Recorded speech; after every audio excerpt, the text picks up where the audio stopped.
Got on the front cover of the Daily Mail, Cressida.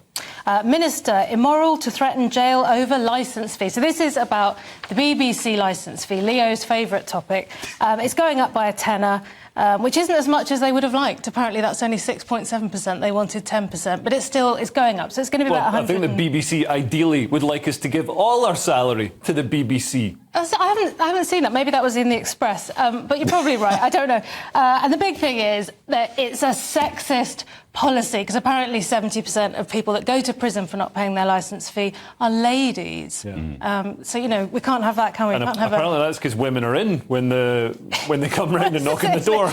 Go to work, it won't affect you. Or just don't be so agreeable. You know, don't let them in. I bet you wouldn't let them in, would you? No. And if they stuck their fingers through the letterbox, I'd cut them off with a bread knife. It's an absolute nonsense to invade somebody's home, Steve. I'm sure you, as a long-standing BBC employee, will agree with me that this is an absolute egregious tax. It's a regressive tax. Everybody, the rich people, millionaires, pay the same amount as poor people. And the idea, like a TV licence, a licence to own a television. When I try and explain this to my American friends, they think I've gone mad. Imagine having a licence to own a microwave, and all that money that you pay for your microwave licence goes to Findus Cuisine because they're the preferred state providers of... He's thought it through. Reheatable propaganda. As someone who definitely still gets repeat fees and writes some jokes for some BBC shows, no, I totally agree. It's a regressive tax, effective. It's not...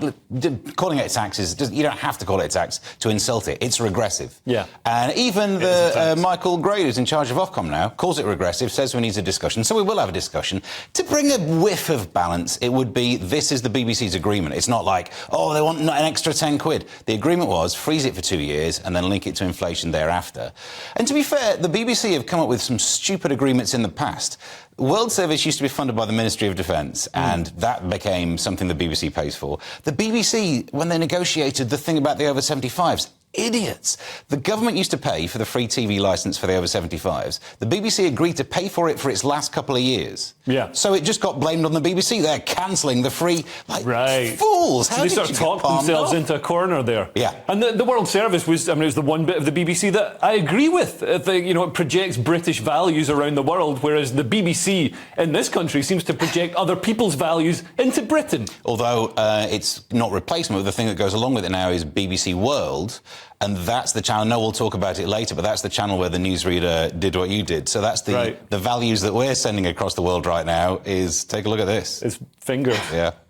I mean, Cresta, do you pay a TV licence? I don't. I haven't had a TV for years. But even if I did... Well, I got a TV and I don't pay the TV licence. That's how much of a rebel I am. Oh, my goodness. They can come round, try and arrest me, try and come round to my house. Is this go and stick your fingers through the front door. There was a thing in the article that said that if you watch live TV on YouTube, you have to pay a licence.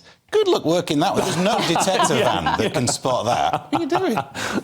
Well, apparently the detector vans, they don't actually do anything. It's just to, scare people. Wow, which isn't at all like something that would happen in a Stalinist state.